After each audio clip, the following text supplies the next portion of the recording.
Така, тук вече и навесчето го махнахме старото. Сложихме някакво новичко тук. От неръждавейка. Малко... Ето това изглежда. Само не може да си намериме неръждаемите анкерчета, за да го захванем навсякъде, но тези, които намерихме, сме ги сложили. А тук се съединява. Жик, където е стегичката колана. Го съединяваме, за да може все пак да се монтира, че все пак е доста голямо.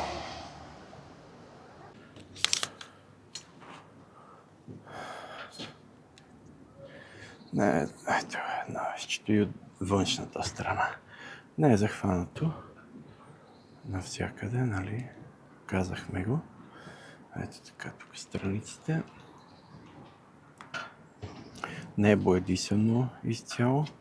Неръждавейка, ама само трябва някакъв специален грунт за цветни метали, който го грундирахме първо и с бяла боя, че предпочитам да ми е беличко. Иначе тук се съединява жък, шиничка, 4-5 мм и този профил влиза в нея, горния по същия начин. И тук се съединява. Това е една част, другата част и средната. И някакви такива джиджавки. С колана ги стягаш и те се съединяват.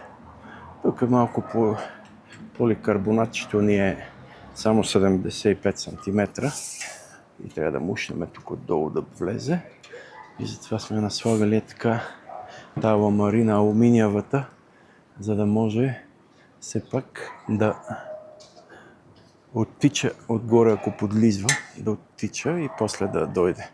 Бих сложил целият поликарбонат навътре, обаче е скъпичък. А то не е поликарбонат. Да, поликарбонат плътен. Е скъпичък.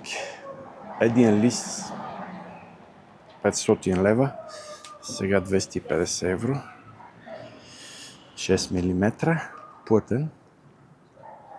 Само поликарбонат, ще да не говорим за конструкцийка. Затова така алуминиевата ламаринка от скрап от цеха, леко технично, на 2,5 евро килото.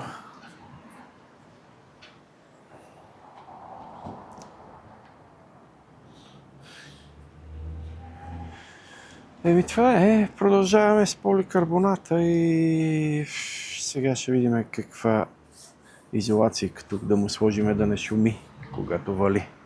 Може би ще от този лентата тази, която се води една сивичка лепяща за хидроизолация, за да не се разтече другата.